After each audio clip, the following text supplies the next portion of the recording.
When I was a little girl, I was encouraged to dream. I was encouraged to think big, and my head was always allowed to be in the clouds. And I thought that's exactly how every kid my age was to see the world. I thought that kindness was mandatory and that compassion was expected.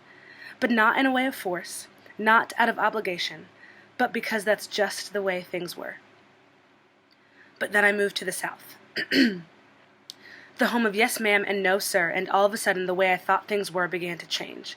I was still encouraged to dream, but all of a sudden there were limitations.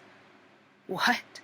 Just because I moved below the Mason-Dixon line, did I suddenly have a longer distance to reach up for what I wanted? No, but that's the way it felt.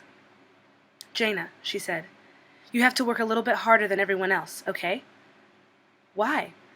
Why did I have to prove that I could hang with the rest of the class? Why did I have to make sure that I properly addressed the adults when I was asked? Why did I feel like in order to fit in, I had to put on a mask? Because it was middle school, and that's just what you did to fit in.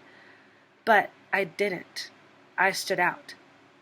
I asked, "Why can't I shop at this store? I want to get the jeans like the girls over there. Oh, please, can I straighten my hair? I want it to sway back and forth as I open the door, and when I walk in the room at the same time as the tall blonde with the locker next to mine, I won't have to wonder who they're staring at. And if I do, it's not because of the shade of my skin, but because we both look so similar that the boys can't tell us apart." But they'll always tell us apart. I dreamt. I dreamt of being like the other girls in my class. I dreamt of the days where I wasn't expected to shake my ass, of the days where I didn't have to come up with a clever answer to the question, "So, do you like hip-hop?" Or, "Are you going to try out for the basketball team?"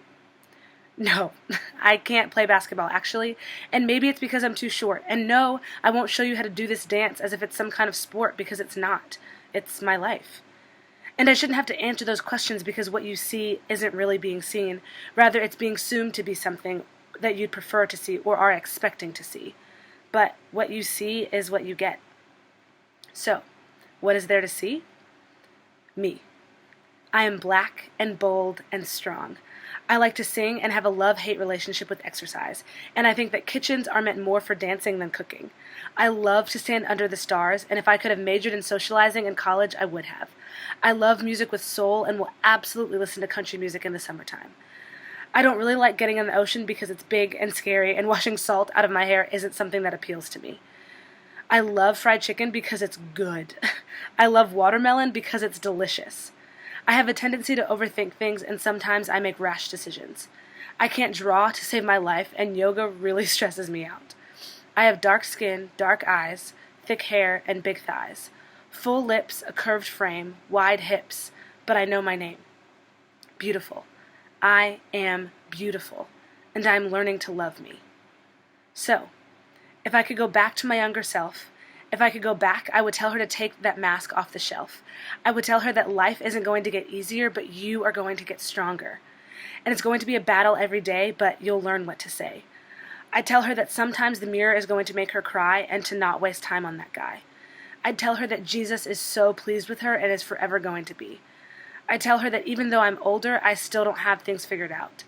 I'd tell her that most days she's going to want to shout. Shout at the top of her lungs because she is frustrated or sad or scared or angry or elated or overjoyed or too excited or so hopeful.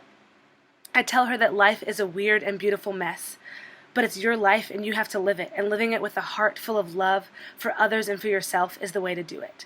I would tell her that I'm learning how to do that now, and sometimes I feel like giving up. Most times I feel like giving up. But I'd also tell her that I'm pretty sure it's all going to be worth it.